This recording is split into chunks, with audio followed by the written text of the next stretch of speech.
El Reino Unido está en medio de un cambio de era.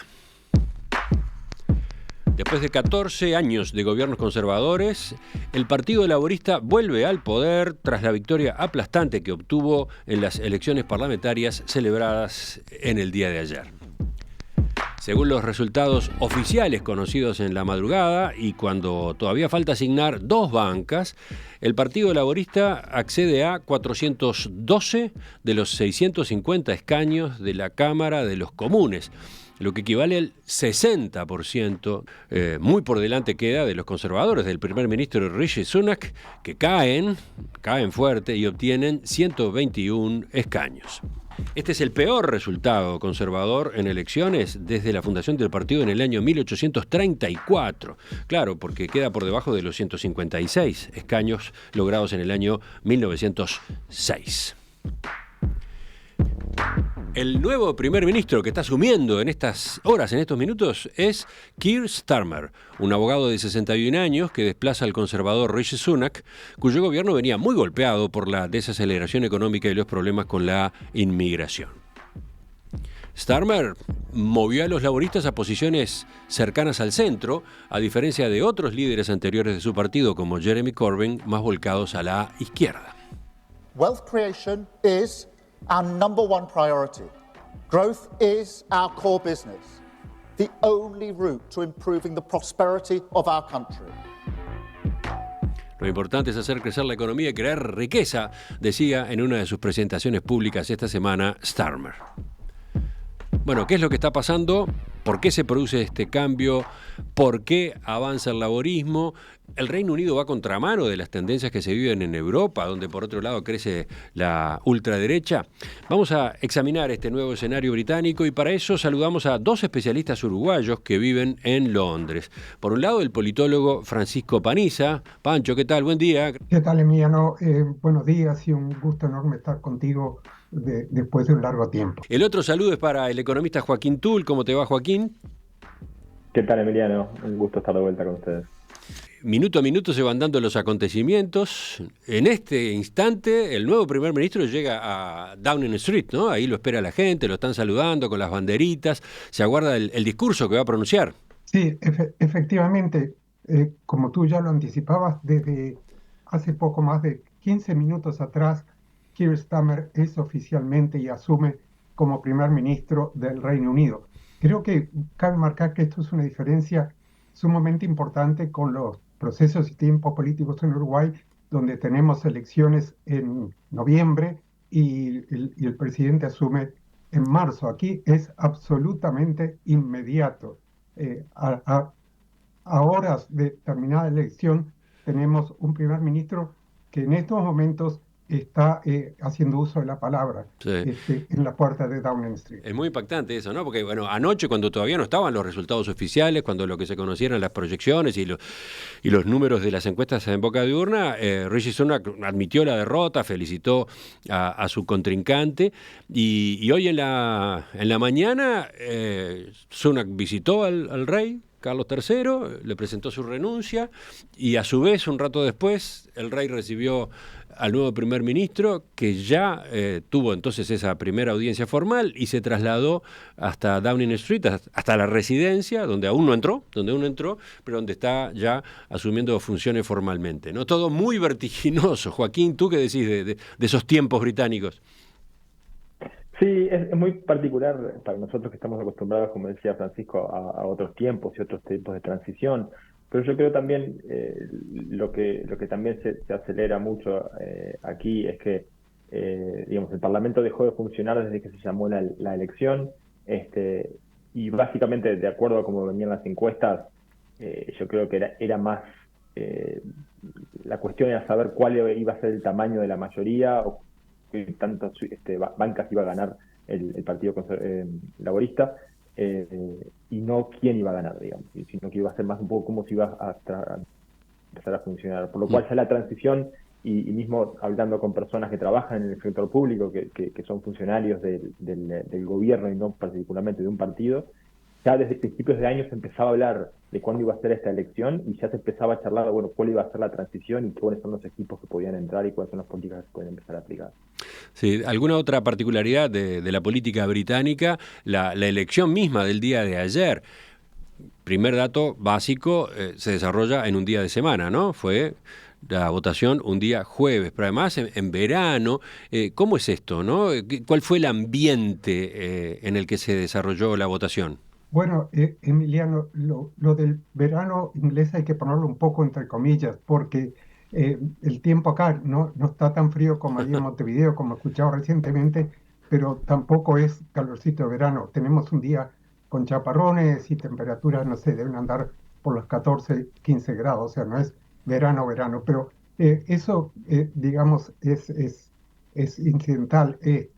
Es muy inusual que haya elecciones en verano, en julio, agosto, que es el verano inglés, y algunos, ya empieza ahora el pasaje de facturas en el Partido Conservador, y algunos culpan la decisión del primer ministro Rishi Sunak de llamar a elecciones anticipadas. Podía tener hasta prácticamente hasta comienzo del año que viene para tener elecciones, por razones que no son del todo claras, decidió llamar ahora y no le salió bien, un poco como le pasó o le está pasando a Macron en Francia.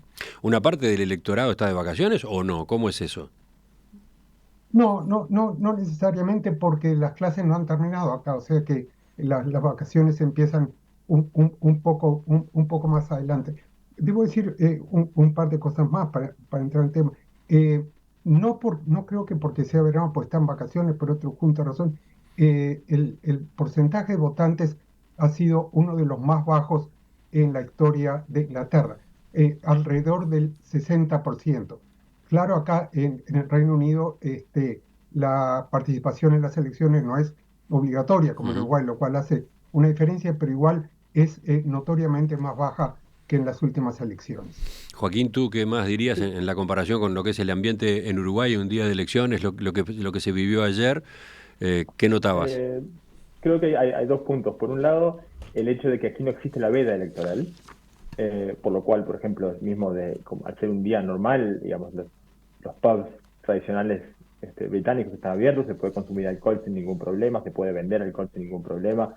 La única restricción es el tema de las encuestas. No se pueden sacar encuestas el día de la elección, pero hasta el día anterior, digamos, todo eso es un día completamente normal. Y por otro lado, haciendo un poco referencia a lo que tú decías del momento de la elección, también, digamos, recordemos que aquí se puede votar de forma postal, se puede mandar el voto por correo, por lo cual hay mucha gente que quizás, aunque estuviera de vacaciones o lo que fuera, Mm. lo puede enviar el voto en las semanas anteriores por correo y es un voto totalmente válido, que tampoco se separa demasiado los resultados como tantos porcentaje de voto postal y tanto porcentaje de voto físico, digamos Ujú. que es un voto exactamente igual. Hablando del voto físico, otra diferencia, creo que podemos poner en pantalla una hoja de votación. eh, es, eh, es algo mucho más simple esto del papelerío en el Reino Unido.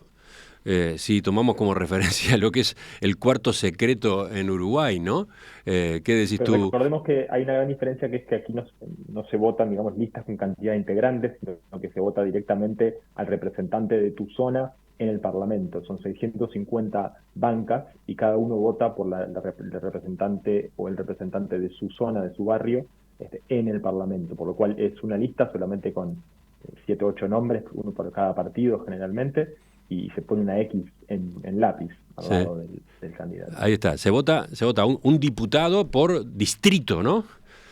Sí, Está bien decirlo así, un efectivamente. diputado por distrito y entonces la papeleta, la hoja, efectivamente tiene, yo estoy viendo acá una que tiene 6 opciones, 6 nombres, y con el casillero correspondiente al costado para poner la cruz y eso es todo, ¿no?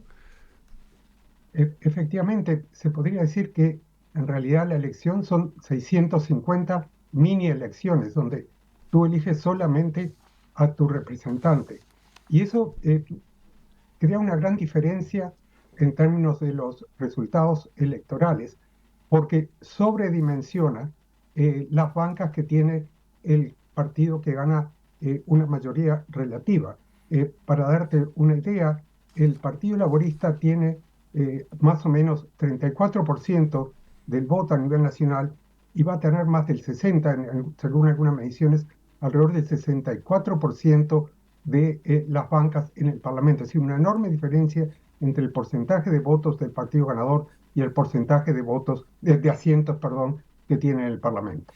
Sí, porque, a ver, terminemos de pasar en limpio. En cada distrito donde se juega un diputado, esa banca le corresponde al partido más votado. No, ni siquiera tiene que tener la mayoría absoluta, ¿no?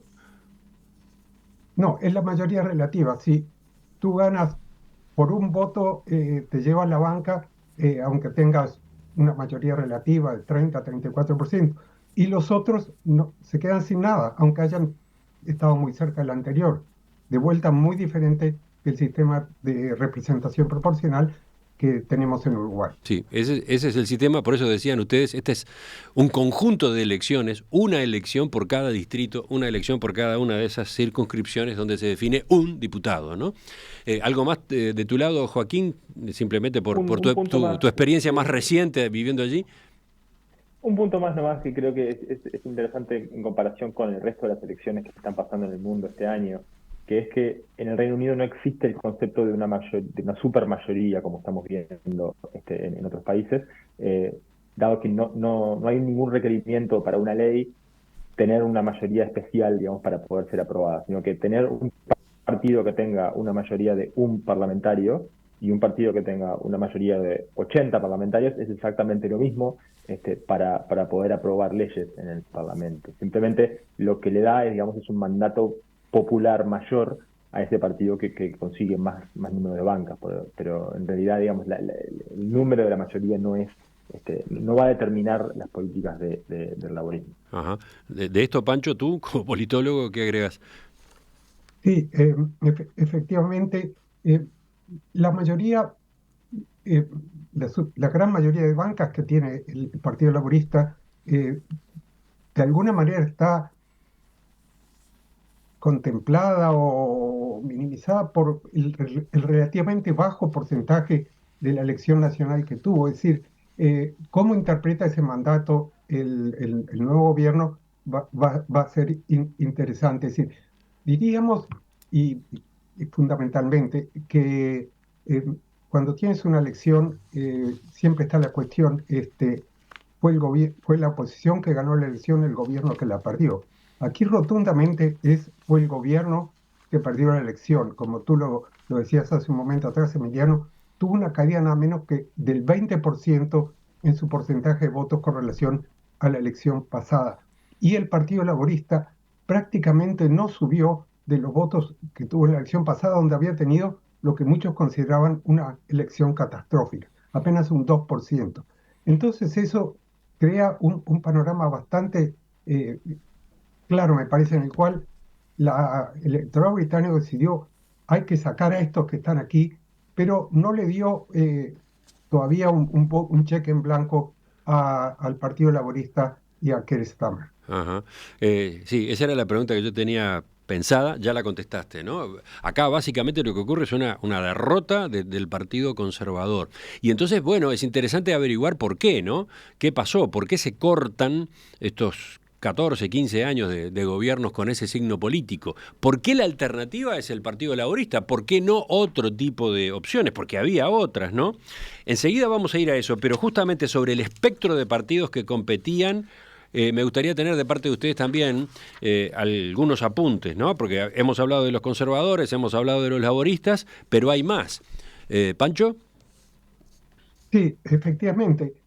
La pérdida de votos del Partido Conservador no se trasladó totalmente al Partido Laborista, de ahí que el Partido Laborista no ha subido mucho, sino a un conjunto de partidos menores.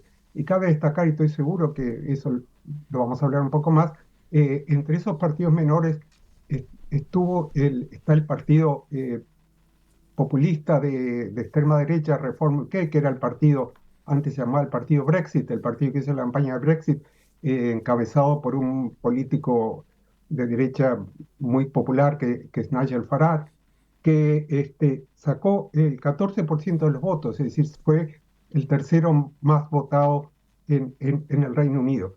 Y de vuelta, para mostrar lo que tiene que ver los sistemas de votación con la representación parlamentaria, este partido que sacó 14% de los votos va a tener solamente 4 diputados, es decir, 1% de las bancas en el Parlamento. O sea que eso es una cuestión. Y la otra cosa que me quiero rápidamente enflacar, no solamente fue el colapso del Partido Conservador aquí, sino fue el colapso de los nacionalistas escoceses en Escocia, que permitió al Partido Laborista ganar alrededor de 40 bancas en Escocia, lo cual aumenta considerablemente su mayoría. O sea, tenemos un doble colapso de los conservadores en el Reino Unido en conjunto y de los nacionalistas escoceses en Escocia, que contribuyen a la enorme victoria del Partido Laborista. Y después hay dos partidos más, por lo menos, ¿no? El Partido Verde, el Partido Liberal Demócrata. Sobre esas dos fuerzas políticas, Joaquín, ¿qué dirías? Sí, el Partido Liberal Demócrata ya había estado, compartiendo el poder con Cameron cuando fue un gobierno de coalición. Y, digamos, rápidamente cuando se rompe esa coalición, el partido pierde muchos votos. Y quizás esta fue la gran oportunidad perdida por los Liberal Democrats de poder plantarse como una tercera opción para aquellos que estaban, digamos, desilusionados con el Partido Conservador y que no veían en el laborismo o en Keir Starmer una figura muy fuerte. Entonces creo que si bien ganaron un cierto número de votos, yo creo que perdieron la oportunidad de establecerse como una tercera opción viable, fuerte, digamos. Sí, son la tercera fuerza política, efectivamente son, pero con 71 escaños, ¿no? Correcto.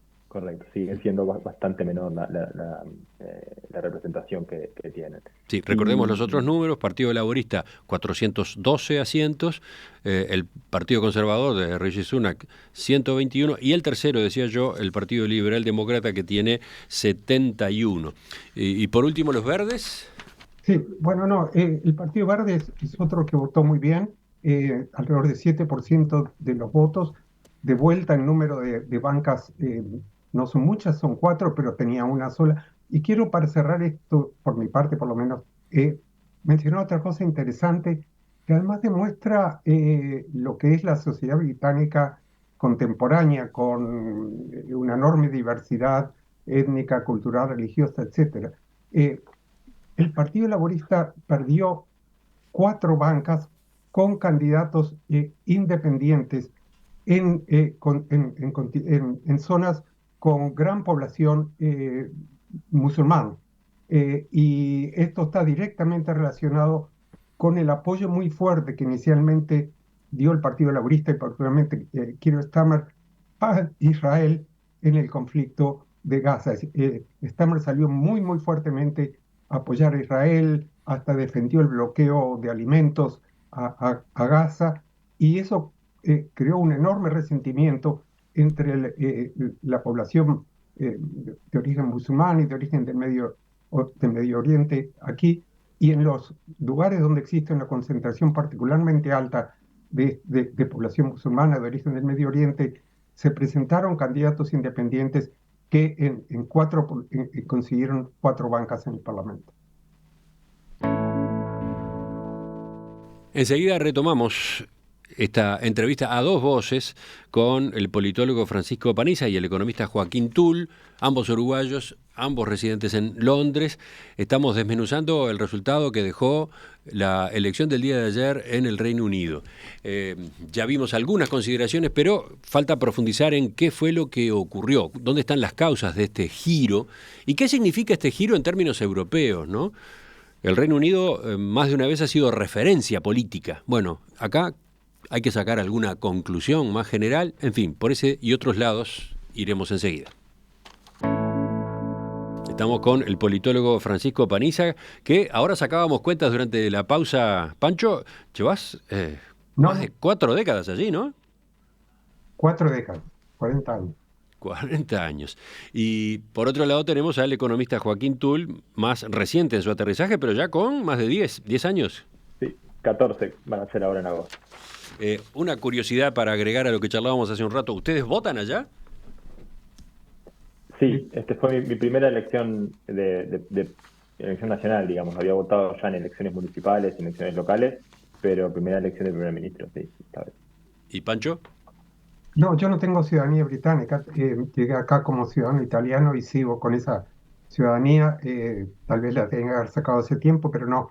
Y no, solo puedo votar en las elecciones locales. Bueno, vayamos entonces a las causas de este fenómeno. Las elecciones legislativas de ayer se dieron en medio de una desaceleración económica pronunciada en el Reino Unido. ¿Qué es lo que ha estado pasando en esa materia? ¿Cuánto pesó ese factor, Joaquín? Sí, yo creo que fue uno de los factores fundamentales, digamos, para la derrota de los conservadores. Obviamente hay cierto voto castigo por una situación económica complicada, digamos, con una inflación subiendo en los últimos años, una crisis de costo de vida muy elevada, muy problemática, con precios de la energía, con el desabastecimiento de algunos productos. O sea, una situación económica complicada fue uno de los factores. Digamos, también recordemos que el gobierno del Partido Conservador pasó, digamos, la pandemia del COVID-19 con los vaivenes que tuvo esa política y el ciclo económico también. Y digamos, es la primera vez que el gobierno se sometía a un voto popular que otros países ya lo habían hecho, en cuanto a también medir cuánto había sido o qué tan contentos estaban con cómo se había llevado la pandemia. Y ahí hubo... Sí, a ver, una anotación ahí al pasar. Había habido cambio de primer ministro, pero todo ello hasta ahora se resolvía dentro del Partido Conservador, ¿no? Exactamente, no había necesidad, a medida que los primeros ministros, Johnson renuncia primero y bueno, después Liz Truss renuncia un par de semanas después de haber asumido, no había necesidad de llamar a elecciones, y por lo cual esta fue la primera vez que hubo elecciones desde el 2019. Entonces, también hay cierto voto castigo por el manejo de la pandemia, por digamos, todos los problemas que obligaron a Johnson a irse, y bueno, y después el mal manejo económico también de Liz Truss en un par de semanas que termina forzándola a renunciar. Entonces, sí, hay cierto voto castigo por el punto de vista económico. ¿Tú qué dices, Pancho? Sí, yo quisiera agregar un par de cosas. Para eso, voto castigo en lo económico, pero también un voto refleja los errores y yo diría fundamentalmente las divisiones políticas permanentes, sobre todo en los últimos años dentro del Partido Conservador, que llegó a tener 3 primer ministros en este periodo, y divisiones que reflejaban una lucha muy dura entre los sectores que podríamos llamar más populistas de derecha y los sectores más centristas que de alguna manera estaban representados por Stammer. Y la otra cosa que quisiera regalar tiene mucho que ver con un fuerte problema en la calidad de los servicios públicos, principalmente por el Sistema Nacional de Salud, que aquí es completamente controlado por el gobierno y donde la gran mayoría de la población se atiende en este sistema y que está con una seria crisis, es decir, un descontento con los servicios públicos y castigo a las divisiones y de alguna manera al caos político que fue el gobierno en los últimos años. Sí, tú mencionabas al pasar que hubo 3 primeros ministros en un corto periodo de tiempo. Hubo 3 en 2 años, ¿no? Exactamente. Sí. 3 en 2 años. 3 en 2 de esos 14 años de gobiernos conservadores. Recordemos, por ejemplo, y hablando de Boris Johnson y de su gestión durante la pandemia, todo lo que se discutió a propósito de aquellas reuniones, fiestas que organizaba en Downing Street y que se fueron conociendo a partir de revelaciones, a partir de investigaciones. Todavía ese asunto está en el tapete, ¿no? Todavía continúa examinándose. De alguna manera forma parte de la conjunto de cosas que a lo largo de estos años fue desgastando al partido gobierno. No hay una única cosa, es la agregación, situación económica, servicios públicos, caos político, divisiones, todo eso es un... Y bueno, 14 años de poder desgastan aún en las mejores condiciones y estas no han sido las mejores condiciones para el gobierno. El último primer ministro, Rishi Sunak, ¿cuánto tuvo de responsabilidad en esta crisis? Yo creo que le tocó bailar con la más fea, digamos, porque venía de una situación en la cual tenía el apoyo de una parte minoritaria dentro de su propio partido, venía con una crisis económica que había heredado, con una también con los problemas asociados también a la administración de Johnson y todos esos conflictos, esas fiestas y esos problemas que había tenido. Por lo cual sí, parte es de él. También recordemos que el primer ministro muchas veces pasa a ser más el que arma el equipo y el que termina haciendo que los diferentes ministros jueguen juntos y puedan desarrollar alguna política, y creo que ahí es donde él perdió bastante apoyo, digamos, ya que no es un político de raza, no es una persona como Johnson, no es una persona como en su momento Tony Blair, Gordon Brown, o sea, es una persona que venía del sector privado, que entró como canciller, como ministro de Economía, y que después empezó a crecer dentro del mismo partido, pero no es un político tradicional británico. ¿Y cuánto pesó en este combo que ustedes estaban describiendo recién el Brexit? ¿Cuál es la evaluación a esta altura de los resultados de la salida del Reino Unido de la Unión Europea? Yo le daría al Brexit más importancia en cuanto a la crisis económica que a la elección. Yo creo que los dos partidos en este momento, o sea, esta línea del Partido Conservador y esta línea del Partido Laborista, los dos están de acuerdo en que la salida de la Unión Europea fue un error. Sí, eso ya es un consenso, digamos. A no ser de alguna parte del Partido Conservador, una parte minoritaria también, y algunos partidos también, como lo mencionábamos anteriormente, que tienen una representación ahora, pero que siguen siendo bastante menores. Pero no hay ninguna posibilidad, yo diría 0% de chance de que resurja una posibilidad de volver a unirse a la Unión Europea. Pero ahora es más tratar de trabajar. ¿De dónde viene esa evaluación de que fue un error? ¿Qué implicó? ¿Qué consecuencias tuvo en términos prácticos? La evaluación viene, por un lado, por estudios económicos que muestran que ha afectado negativamente la calidad del producto, pero tiene también otras consecuencias. Fíjate que una de las grandes promesas del Brexit era controlar la inmigración, porque antes de Brexit cualquiera que estaba en la Unión Europea podía venir y establecerse aquí. Bueno, ¿qué pasó desde entonces? Sí, cayó la inmigración desde la Unión Europea, pero subió exponencialmente la inmigración desde fuera de la Unión Europea, de países como la India y otros países. Es decir, la inmigración ahora es mucho más alta que antes de Brexit. Entonces, si tú votaste por Brexit y ves que la inmigración ha subido, entonces, bueno, ¿cuál es el punto y cuál es la culpa? Eso es la otra cosa. Y creo que, y con quien tal vez sepa, Brexit ha afectado fundamentalmente a muchas pequeñas y medianas empresas. Las empresas grandes tienen más recursos y logran más o menos suavizar las trabas burocráticas y aduaneras del Brexit. Pero si tú escuchas y ves a pequeños empresarios, incluso productores rurales, eso les ha creado muy fuertes problemas para exportar al mayor mercado que es la Unión Europea. ¿Algo más de este punto, Joaquín, del lado económico? Sí, un poco lo que decía Francisco antes del Sistema Nacional de Salud. Gran parte del personal que venía del Sistema Nacional de Salud venía de Europa, por lo cual ahora se encontraron con una situación en la que les falta personal para atender al público. No hay una renovación o no hay una entrada de gente de otros lugares que suplanten esta inmigración que venía de Europa.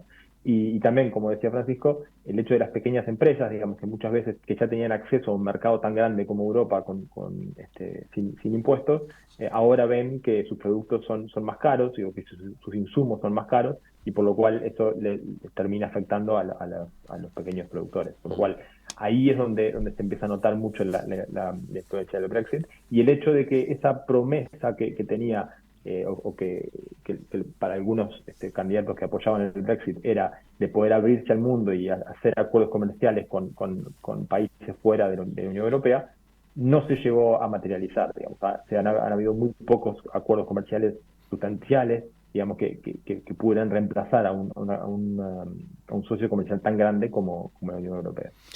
Pero ustedes remarcaban, no está en carpeta, no está en la agenda la eventualidad de dar marcha atrás. La salida del Reino Unido de la Unión Europea se va a mantener.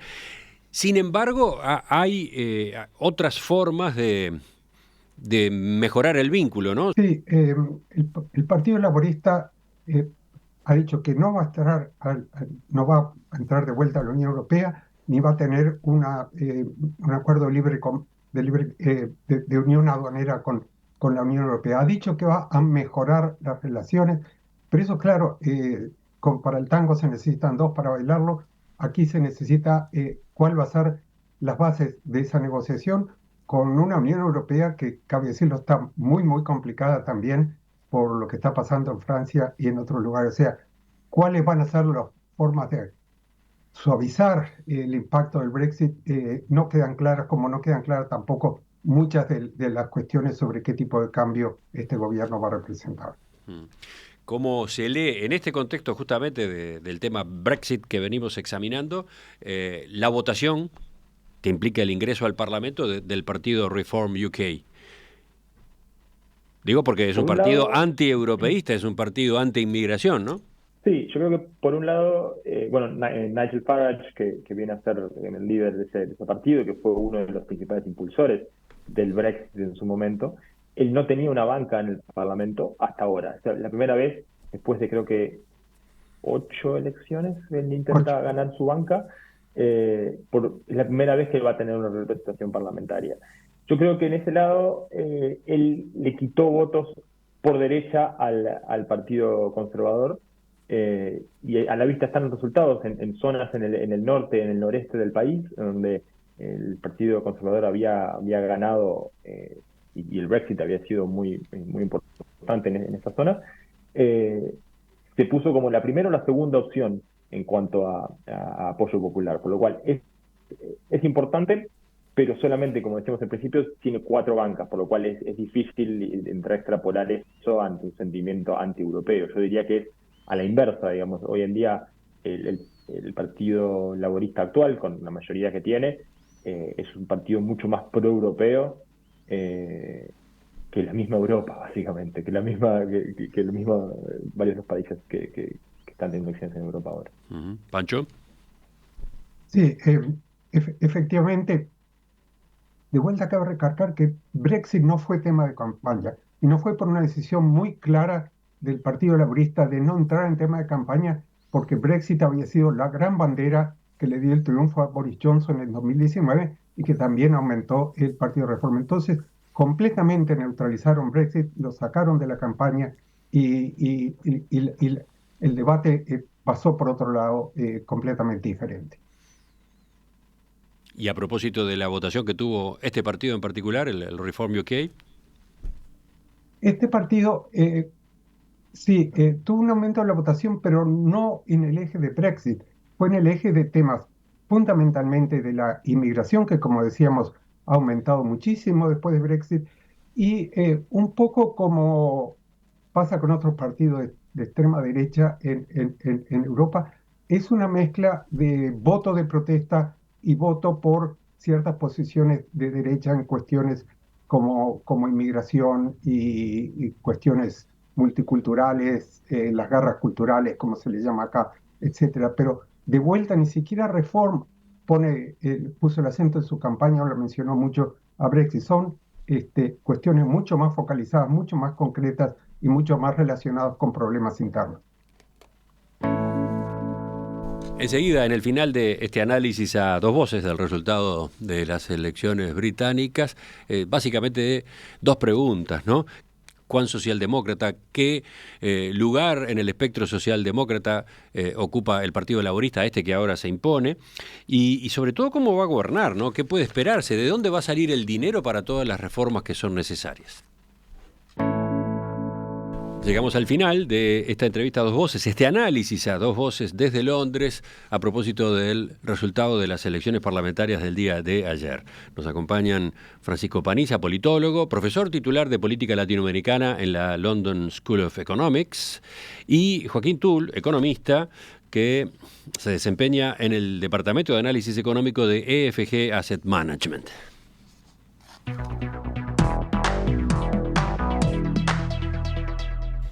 Yo dejaba una pregunta, o dos preguntas, pero la primera de ellas era, y estaba para Pancho, ¿qué tipo de partido laborista es este que ahora se impone de manera arrolladora?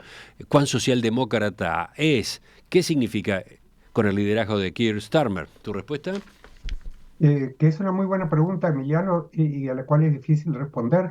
¿Por qué? Porque justamente la misión fundamental de Starmer, desde que fue electo líder, es correr fundamentalmente el partido hacia el centro, después del viraje a la izquierda que dio Jeremy Corbyn, completamente aislarle a la izquierda del partido y salir a la campaña electoral con un programa fuertemente de centro, con el acento en el crecimiento económico y no tanto en la redistribución, hacer una campaña muy fuerte con el sector privado, de decirle somos un partido, el pro-business, como decía él, un partido a favor del sector privado, de la inversión privada, justamente porque va a necesitar la inversión privada para el crecimiento económico.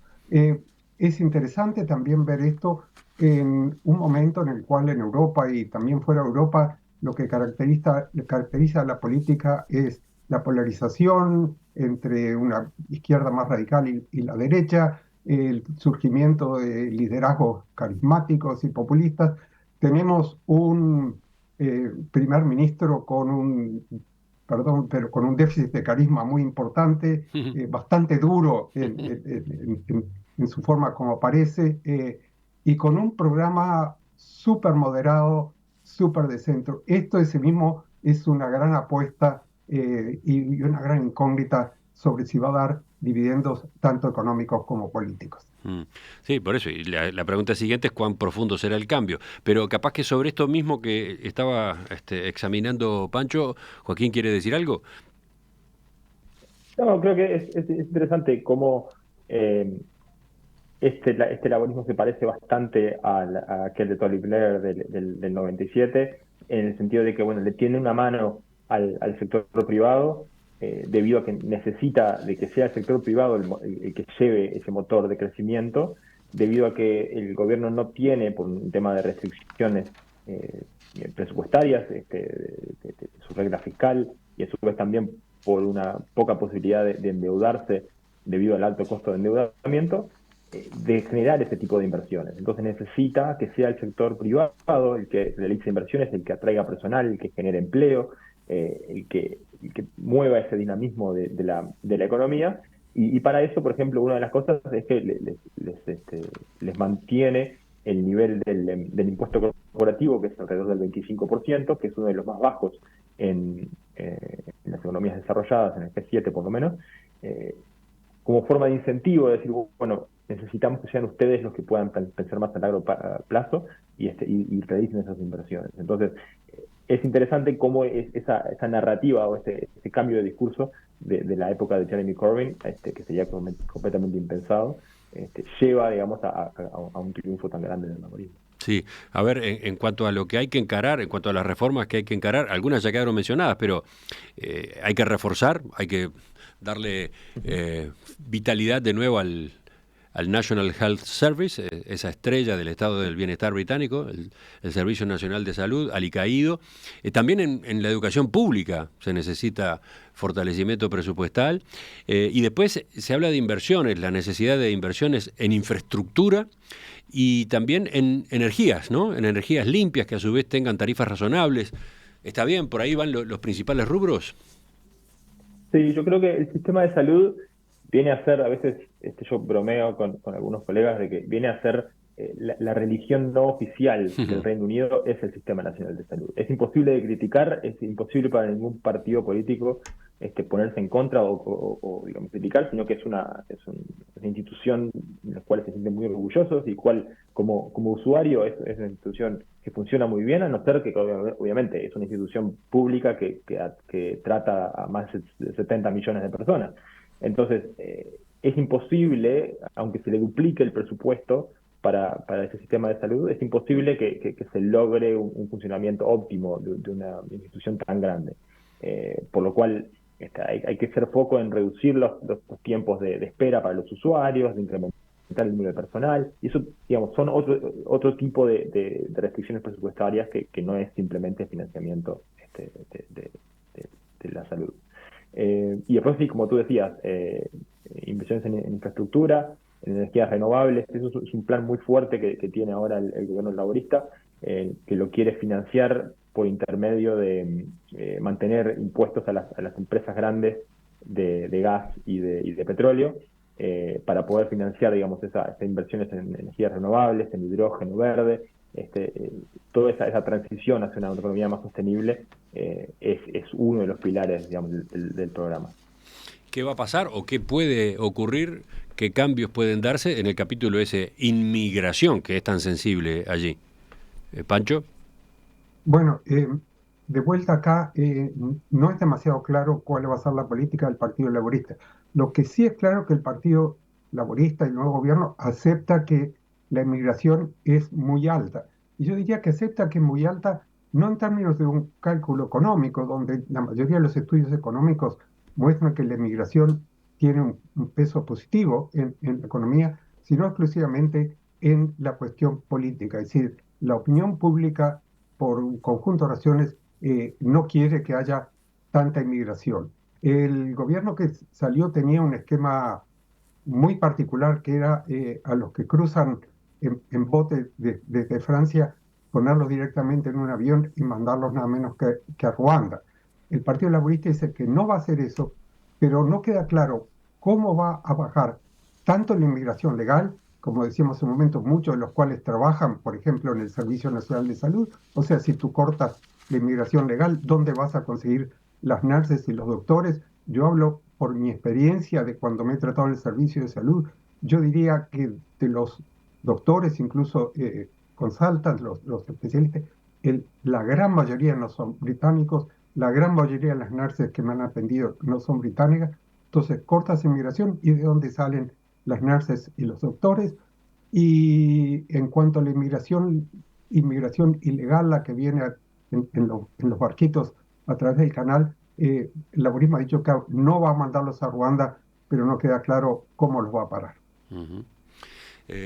Para terminar, no sé si sobre el rumbo del gobierno ustedes tienen algo que agregar, porque yo tengo otra pregunta de otro tipo. Joaquín.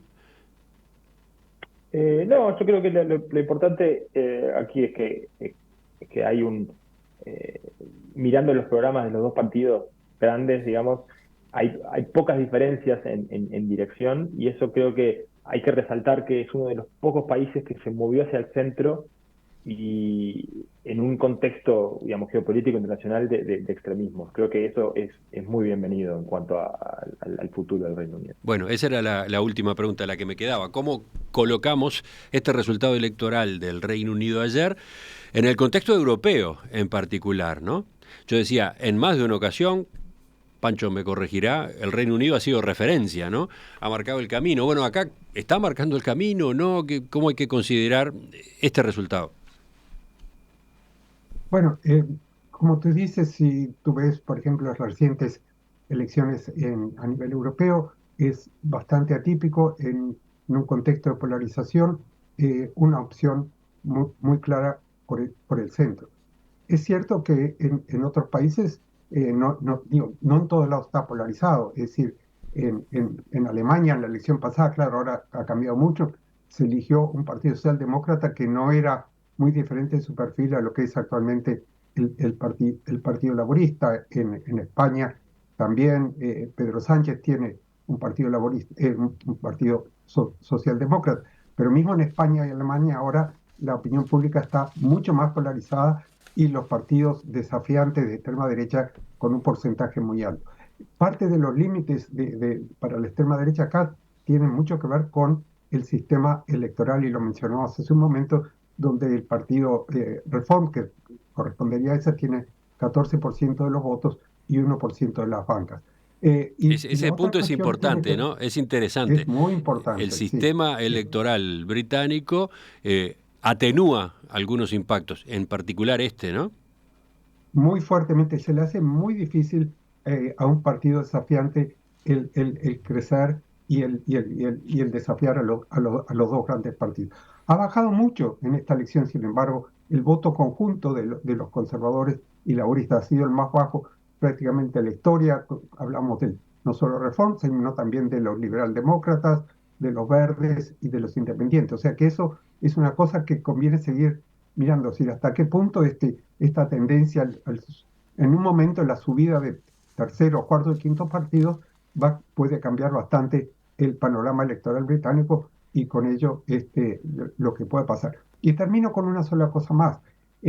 Así como el partido Reform, el partido de extrema derecha, cosechó en esta elección mucho el voto de protesta contra el Partido Conservador, que es el partido gobierno, creo que hay una gran posibilidad de que en 5 años más el partido Reform vaya a conseguir parte, por lo menos, del voto de protesta de gente que puede estar desencantada con el Partido Laborista. O sea que este capítulo de la polarización y la centralización, de la centralidad en el sistema político británico todavía no está cerrado.